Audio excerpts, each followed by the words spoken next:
Cumanya sedikit nasihat untuk masalah dalam menuntut ilmu.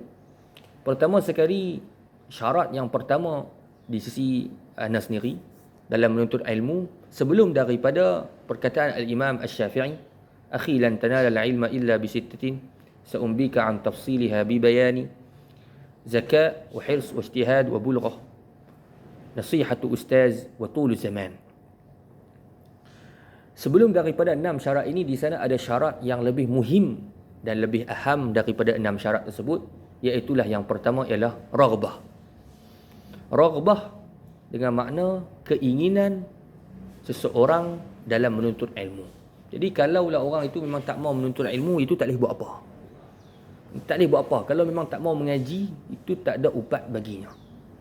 Nah, sebab itulah kata guru-guru duk mengaji dulu, dia kata kalaulah hampa ni mengaji dengan malaikat Jibril dalam Kaabah tapi tak mau mengaji, tak boleh buat apa juga. Betul dia cakap.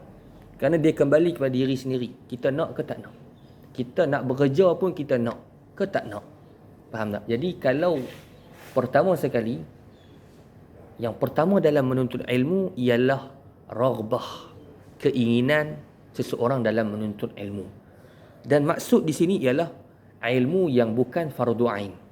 Kalau ilmu fardu ain, bab sembahyang dan wuduk, kamu nak ke kamu tak nak, kamu kena mengaji.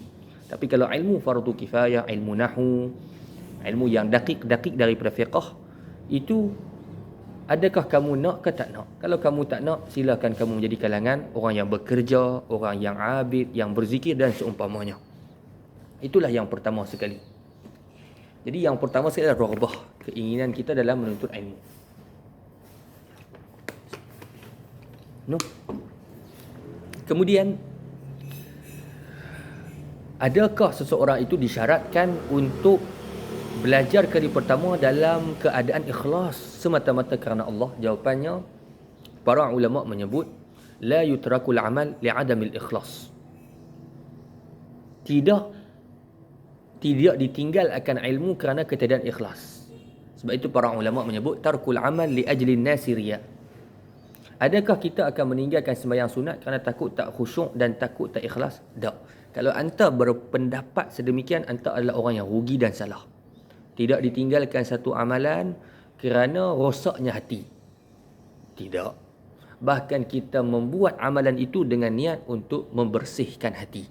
Jadi sebab itu Al-Imam Al-Ghazali pada permulaan dia mengaji, dia dulu Imam Ghazali radhiyallahu taala anhu pada permulaan mengajinya itu, dia duduk dengan seorang sufi, dia dengan abang dia Ahmad. Kemudian sufi tersebut kehabisan duit untuk memberikan nafkah kepada mereka. Maka akhirnya dihantar Imam Ghazali kepada madrasah untuk belajar menjadi penuntut ilmu. Kerana duduk dalam madrasah tersebut dibiayai, dibayar segala keperluan pelajar tersebut daripada kitab, makanan. Di Imam Ghazali kata, pada permulaannya aku ni mengaji bukanlah kerana ikhlas sangat. Kerana aku mula-mula ni nak dicukupkan nafkah aku sebagai seorang manusia biasa. Maka Imam Ghazali menyebut pada akhirnya, an aba an talabna al-ilma li ghairillah fa'aba an yakuna illa lillah. Kami menuntut akan ilmu pada mulanya bukan kerana Allah, maka engganlah oleh ilmu itu melainkan bahawasanya adalah ilmu itu semata-mata kerana Allah. Kerana pada mula kita belajar memang kita tidak ikhlas, kita ada gharad yang lain. Ada orang mengaji sebab apa? Sebab nak jadi ustaz supaya banyak duit contohnya. Tetapi bila mana dia belajar itu, dia akan belajar akan kalam-kalam Allah, kalam-kalam baginda Nabi, kalam para ulama yang akan membersihkan hatinya dan memperbetulkan niatnya. Di situ yang kita nak.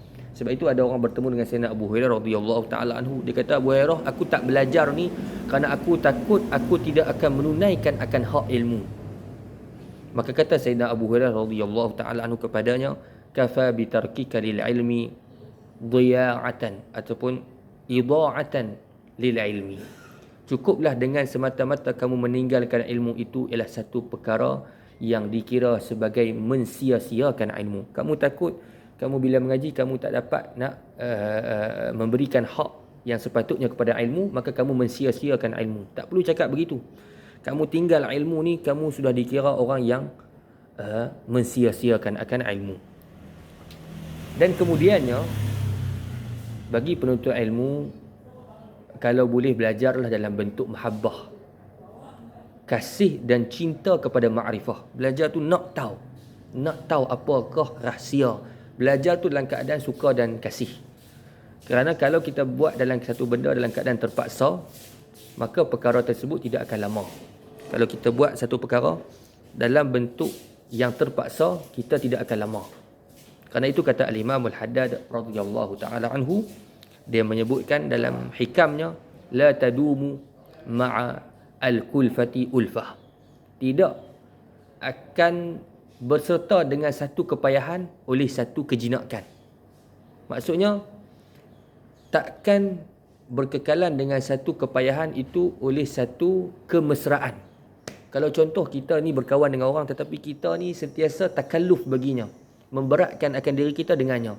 Kawan kita ni perangai huduh, kita bersabar. Kita menahan keperitan. Kita menahan keperitan duduk dengan kawan kita yang bakhil, yang tak ada toleransi, maka tidak akan kekal oleh sebuah kemesraan yang mana di sana ada sebuah keperitan. Nanti akan satu masa nanti akan boom meletup. Begitu jugalah dalam menuntut ilmu.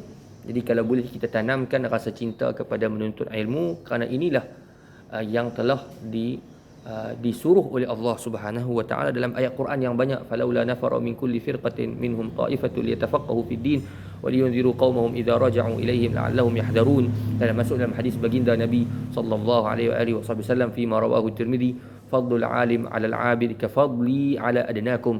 Dan dalam hadis yang diriwayatkan oleh Imam Al-Baghawi fil Masabih, fadlul alim 'ala al-'abid ka fadli al-qamari 'ala sa'iri al-kawakib. Wa sallallahu ala sayyidina Muhammadin wa ala alihi sahbihi wasallam. Alhamdulillah rabbil alamin.